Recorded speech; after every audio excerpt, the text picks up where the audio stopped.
Hello YouTube, this is Morgan Airspeed Prime here at my next Legend of Korra Book 3 Change episode review. This one's going to be for K303, the Earth Queen, the final episode that aired as part of the premiere.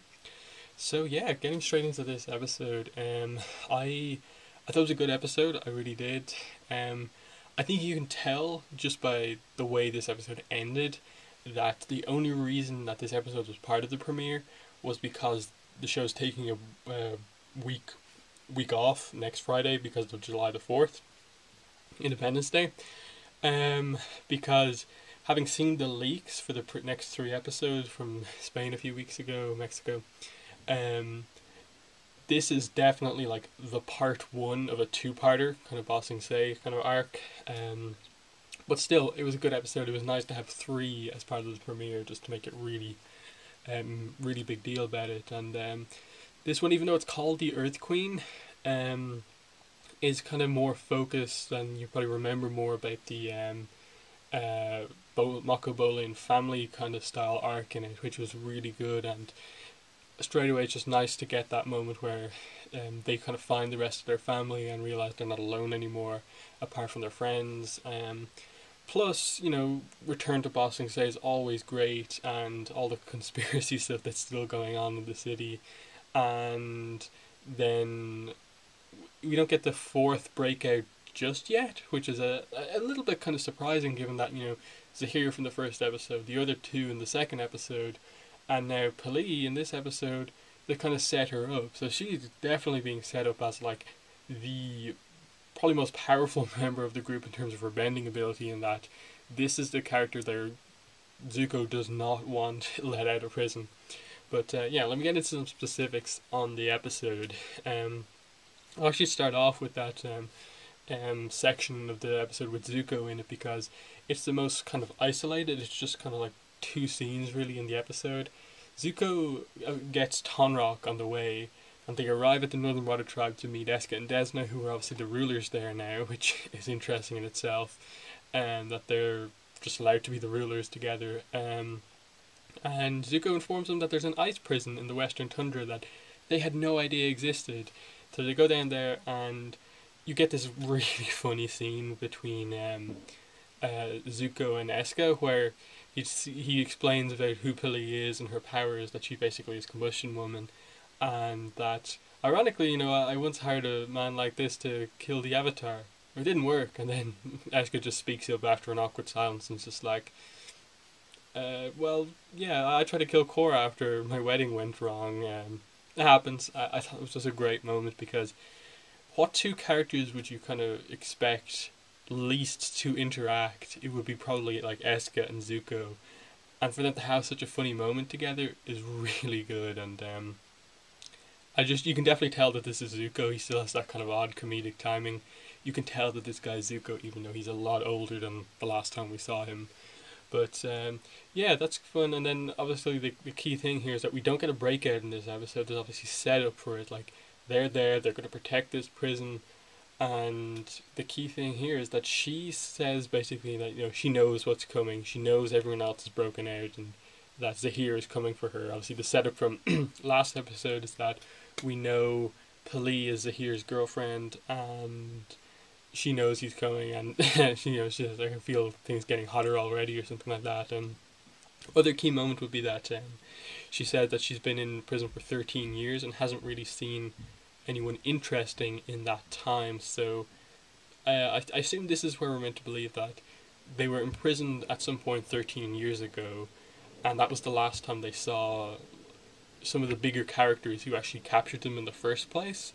And now this is basically the first time something has come up where other people apart from the Order of White Lotus guards are coming back to see her. So that sets an interesting timing on things, that it was 13 years ago specifically. Now, going to the other parts of the episode, we get a little bit on Korra and Asami again in the episode. Their kind of team up continues. They go to collect money for the Earth Queen in a town, and basically they find out there that the barbarians who kind of the Earth Queen says she's basically trying to get the money from, they're actually just kind of trying to protect the town, because the Earth Queen is extorting money from her own citizens, because she lives such a high maintenance lifestyle and she uses so much money. Um, which is very interesting just because, this is Earth King Kuei's daughter. Her name is Hu Ting, and we haven't got her name pronounced yet, but that's her name, Hou-Ting, and yeah, she's the complete opposite of Kuei. Kuei wasn't like a good leader. He wasn't like a natural person to like start barking out orders. She seems overly interested in barking out orders. She seems very kind of I suppose aggressive in the way she kind of does things, while Kuei was kind of more laid back. She hates animals. She's allergic to them. While Kuei had a pet bear, and all of this kind of other stuff. She is the complete opposite of King Kuei, and just I find it interesting that they're bringing back this whole very bad kind of social issues, political issues going on in the Earth Kingdom, Ba Sing Se specifically. That for some reason she's brought the Dai Li back. I hope they give an explanation on that, because last we heard, the Dai Li were banished by Azula, so they were still traitors to the Earth Kingdom because they sided with the Fire Nation. So who let them back as a thing? Or is it just that all the former Dai Li agents were banished, they weren't allowed to come back, but they restarted the Dai Li with new people, but it still became corrupted because of the Earth Queen and her issues? Or they could do something like the Dai Li are just still evil and they're maybe brainwashing the Earth Queen to be like this, but I doubt they'd probably do something like that given how the episode ends. But still, the fact there's a lot of corruption, there's still, Ba Sing Se still has this serious class divides. Lower ring is almost worse than it was in Avatar The Last Airbender. Middle ring and upper ring are better places to live. And there's still issues in the city, like the fact that she has to extort money from towns near Ba Sing Se says a lot, I think, about her. And then, as I said, the end of the episode is that the Dai Li are kidnapping all airbenders in Ba Sing Se to create an air kind of legion of the Earth Kingdom army in Ba Sing Se, and she's performing some form of experiments on them possibly as well. So that's an interesting concept, just that she's so greedy. Like, I think that's the main thing to say about her character. She's so needy, greedy, that she just wants everything, including airbenders in the city. And again, it's another world leader who's kind of disrespecting the Avatar, disrespecting Korra.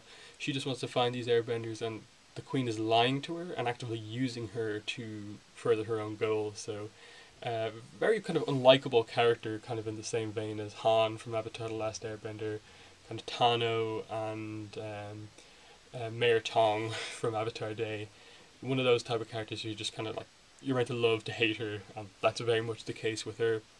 Going back to the Korrasami scene though, really nice action scene there, really getting over how good of a fighter Asami is, and just how good Korra can be. She can just take out anyone. Like, they've really got over how good of a bender Korra is early on in this season as well. But next moment I'll talk about is I suppose Kai. I suppose that's to kind of lead into some of the rest of the episode.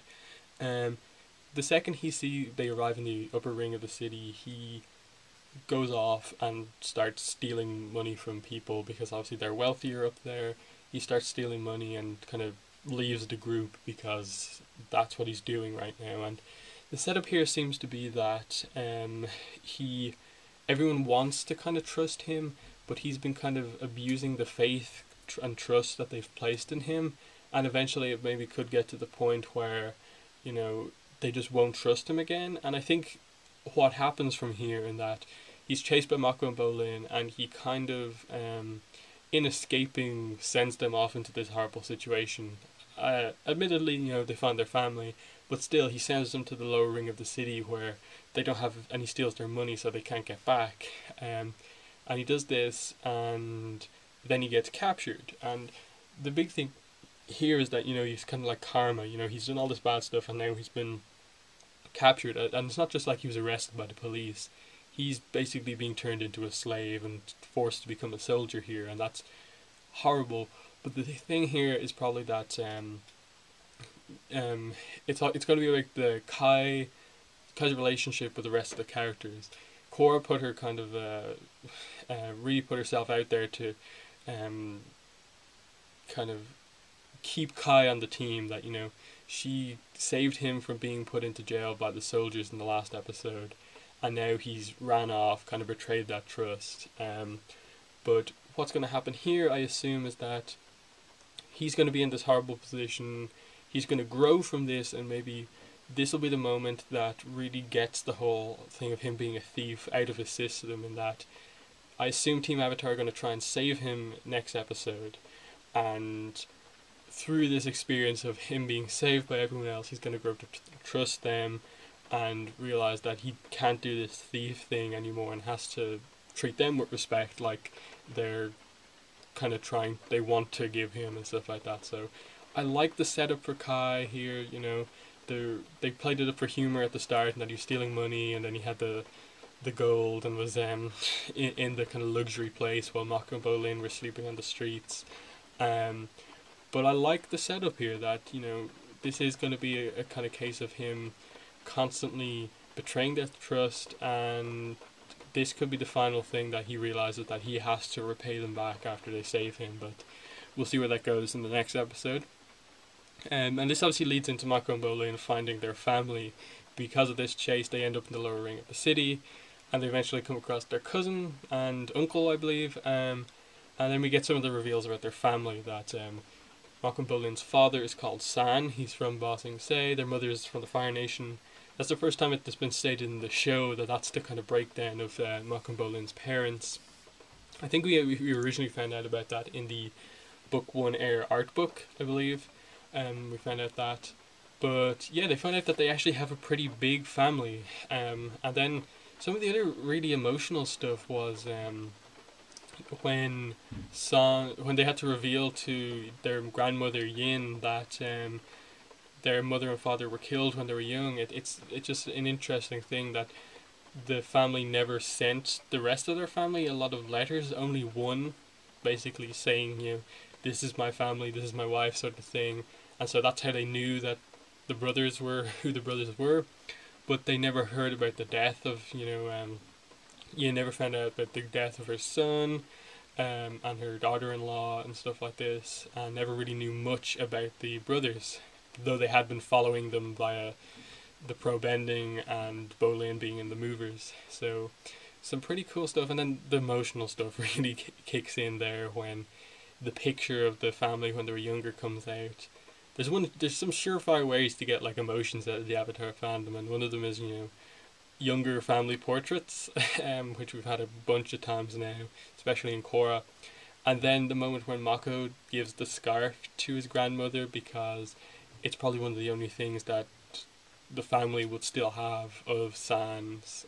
So that was a really good moment. I thought just to make a moment to kind of really redeem Mako, that he's not just this guy with all this crazy shipping stuff going on, that he does have that emotional side. He realised that he kind of needed to do this, that she needs it more than he does, and I think that was a very big moment for Mako, and that scarf means so much to him, and kind of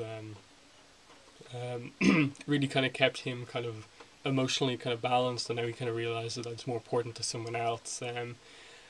But that was a nice moment. I think I really did like it. And the key point of this thing, plot wise, not just character, is that they find out from their family that the Daily has been taking airbenders away, and that they're kind of performing experiments on them. So straight away, this is the moment where like Team Avatar basically find out about the Daily and what they're doing. So this is the big moment where you can obviously tell roughly what's going to happen next episode.